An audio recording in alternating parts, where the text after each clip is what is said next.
A paz do Senhor, irmãos. Eu sou a evangelista Aline, mais uma das coordenadoras do Mar de Caval. Estou aqui para refletir com os irmãos numa passagem que o Senhor tem falado muito ao meu coração. Essa passagem se encontra no livro do profeta Isaías, capítulo 7. Gostaria de ler o versículo 14. Portanto, o mesmo Senhor vos dará um sinal. Eis que uma virgem conceberá e dará à luz a um filho, e será o seu nome Emanuel. Emanuel foi o primeiro nome usado pelo profeta Isaías para designar o Messias. Voltando um pouquinho sobre a história do profeta Isaías, atualmente muitos teólogos definem o profeta Isaías como profeta messiânico, ou então dizem que o livro do profeta Isaías poderia ser tido como o evangelho do Antigo Testamento. Isso se dá pelo fato dele ter relatado com riqueza de detalhes e informações a personalidade e a obra do Messias. Refletindo sobre isso e pensando que Isaías era um especialista em Cristo, naquela época, Isaías era um especialista em Messias, eu comecei a refletir, o Espírito Santo começou a falar comigo sobre o porquê Isaías, antes de tudo, relatou Jesus como Emanuel.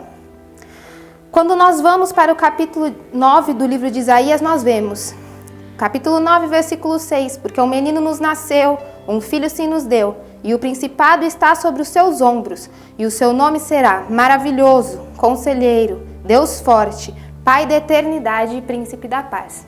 Esse é o capítulo 9, porque o nosso Jesus, ele é sim maravilhoso, Conselheiro, Deus Forte, Pai da Eternidade e Príncipe da Paz. Mas antes, no capítulo 7, ele fez questão de ser descrito como Emanuel. E Maline, qual é o significado de Emanuel? Emanuel, Deus conosco. Porque antes dele ser maravilhoso, ele veio dizer para mim e para você, eu sou contigo. Antes dele ser o príncipe da paz, dele vir à terra como príncipe da paz, ele falou, eu tô indo, mas eu tô indo como Emanuel, porque eu vou para resgatar, eu vou para andar junto, eu vou para ser o socorro, eu vou para ser o amparo, eu vou para aqueles que estão enfermos, eu vou para aqueles que estão perdidos, eu sou Emanuel. Quando nós vemos no capítulo 1 do livro do Evangelho segundo escreveu Mateus, capítulo 1 do Evangelho segundo escreveu Mateus, nós encontramos José naquela agonia e naquela angústia. Maria estava grávida, ele não sabia o que fazer. A Bíblia nos relata que José era um homem íntegro e justo. E naquele momento, em um sonho, um anjo lhe aparece e lhe diz exatamente assim: eis que a virgem conceberá e dará à luz a um filho, e ele será chamado pelo nome de Emanuel. Emanuel, traduzido, é Deus conosco.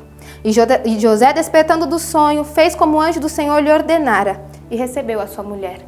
Irmãos, quando nós temos a certeza e a convicção de que Deus está conosco, de que o Emanuel nos acompanha, de que Ele é o Deus da nossa vida, nós levantamos e seguimos aquilo que Ele nos ordenou.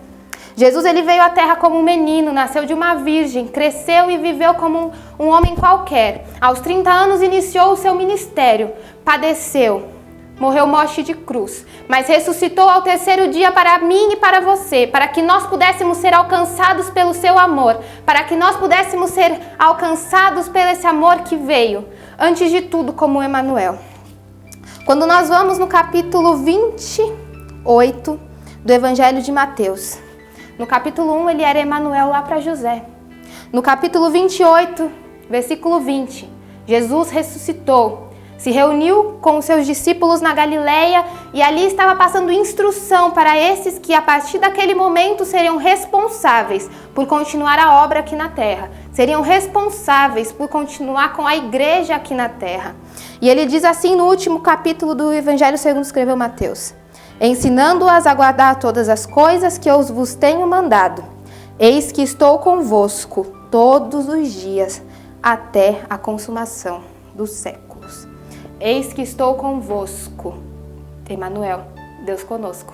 Ele foi Emanuel no capítulo 1. Ele foi Emanuel no capítulo 28.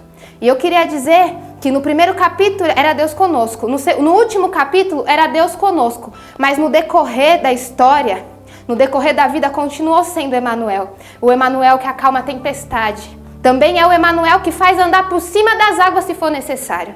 O Emanuel que ressuscita os mortos. O Emanuel que transforma água em vinho. Também é o mesmo Emanuel que transforma pecadores em salvos, libertos.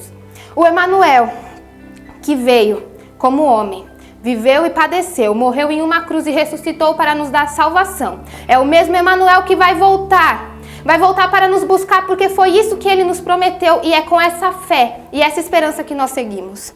O Deus Emanuel, o Deus conosco, ele é Emanuel do começo ao fim. Ele é Emanuel na sua vida. E eu tenho certeza que quando esse ano de 2020 se iniciou, com aquela alegria e empolgação de ano novo, 31 de dezembro virou 1º de janeiro, glória a Deus, Deus conosco, nós vamos. E eu tenho certeza que quando se encerrar 31 de dezembro de 2020 e virar 1º de janeiro de 2021, você vai dizer, Emanuel, Deus conosco, até aqui o Senhor tem me ajudado. Mas hoje o Senhor me trouxe aqui para dizer que Ele é o Emanuel do começo, Ele é o Emanuel do fim, mas Ele continua sendo Emanuel durante o processo. Aconteceu pandemia sim, aconteceram problemas sim, aconteceram dificuldades sim, mas Ele não muda. O Emanuel do primeiro é o Emanuel do segundo, é o Emanuel do terceiro, é o Emanuel do quarto, do quinto, até o último mês do ano. Independente do que aconteça, Ele é o Deus conosco. Que essa palavra venha falar ao seu coração, assim como continua falando comigo e falando ao meu coração. Que a paz do Senhor, que excede todo o entendimento, venha repousar na sua vida e que você possa descansar no Senhor. Porque ainda que você não saiba para onde seguir e para onde ir, tenha uma certeza, Emanuel, Deus é conosco.